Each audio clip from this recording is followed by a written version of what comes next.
साथियों नमस्कार। जो ये मुहिम हमने चलाई थी, आज इसका सकारात्मक असर हुआ है और सरकार भी अपने पक्ष में आई है।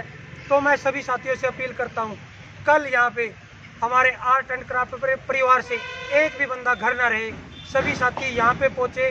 और मैं आशा करता हूँ कि सब साथी इस वीडियो को देखने के बाद यहाँ पे ज़रूर पहुँचेंगे, यही मेरी आशा है और कामना है। धन्यवाद साथियों, कल सभी साथी जरूर पहुँचे। केयू के एकता जिंदाबाद, केयू के एकता जिंदाबाद, हमारी एकता जिंदाबाद। धन्यवाद। इस चैनल पर आपका स्वागत है। साथियों, ड्राइंग टीचर केस से संबंधित काफी अन्य जानकारियां आपको इस चैनल के माध्यम से दी जा रही है और पहले भी दी जाती रही है। तो सारा का सारा जो दारोमदार था कुरुक्षेत्र यूनिवर्सिटी के कैंडिडेट्स का, वो सुप्रीम कोर्ट की अर्ली हियरिंग के ऊपर डिपेंड है। काफी संघर्ष करने के पश्चात वो दिन आ गया है जबकि ओपन हियरिंग होगी और उसकी डेट मिल चुकी है। जी हाँ साथियों, लगातार 1 साल से ज्यादा का समय निकल गया है और कोर्ट की डेट ही नहीं मिल रही थी। सारे के सारे कैंडिडेट्स केयूके के हताश और निराश हो चुके थे, मन में कुंठा भी थी और वो स्वाभाविक भी है। जब आदमी मेहनत करके और इस मुकाम पर पहुंचता है जहां उसके सपने उसने देखे थे उन पे कुठाराघात होता है और वो कुचल दिए जाते हैं, तो उनके मन की जो ये संवेदनाएं हैं वो धीरे धीरे ही निकलती हैं। तो साथियों, सुप्रीम कोर्ट की जो डेट है वो आपको मिल चुकी है। बहुत सारे साथियों ने उसको देख लिया है और बहुत सारे साथी अभी भी अनभिज्ञ हैं। तो ये डेट 13 तारीख की है, यानी कि 13 जनवरी। अब मकर संक्रांति पर क्या नई चीजें होंगी ये तो अभी समय ही बताएगा।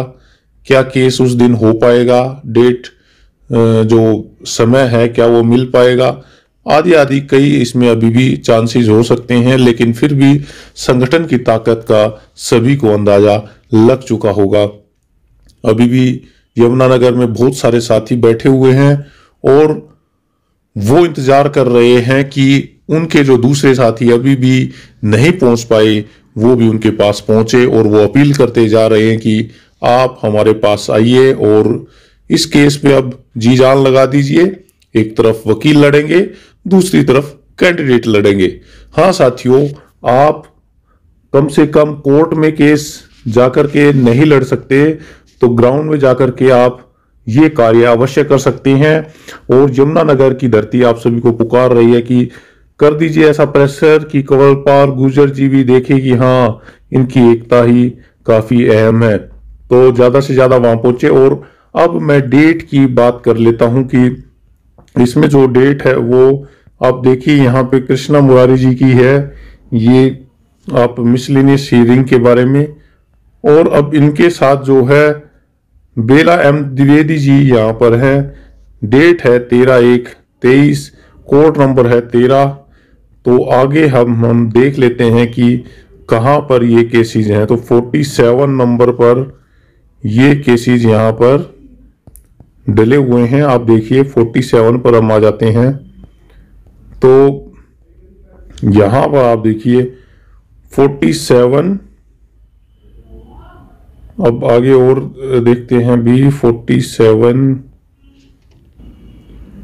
तो यहां पर देख सकते हैं ये 49 पर Neeraj Kumar and other, state of Haryana, Monika Gusain ji देखिए यहां पर।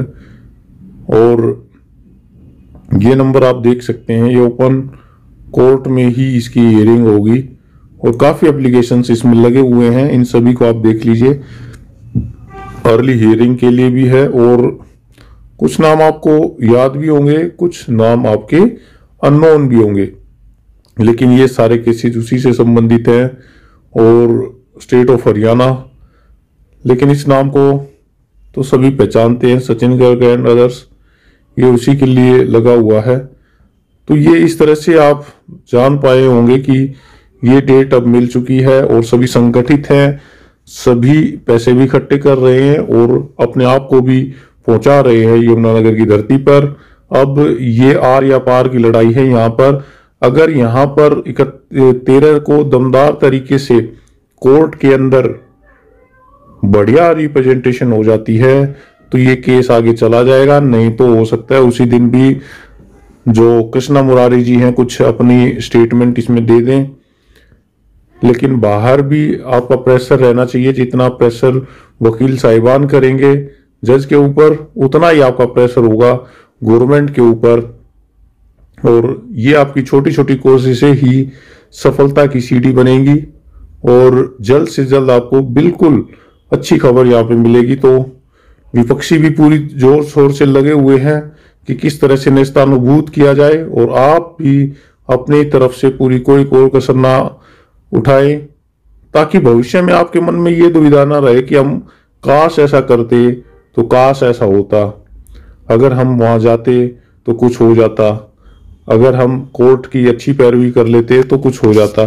तो सभी मिलजुल के संगठित अगर तरीके से करें तो बड़े बड़े केस भी पलट दिए जाते हैं। और ये मानवता का भी केस है, 600 प्लस जो परिवार है उनकी रोजी रोटी का सवाल है। इवन जो ये पोस्ट है वो भी अब भरी नहीं जा सकती, इसके बाद में वो भी वैकेंट है।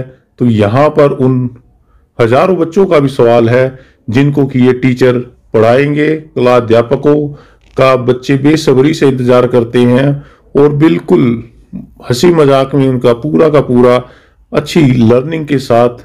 और नई न्यू एजुकेशन पॉलिसी में भी आर्ट इंटीग्रेशन को तो आगे बहुत अहम दिया गया है, इसमें उसका स्थान दिया गया है।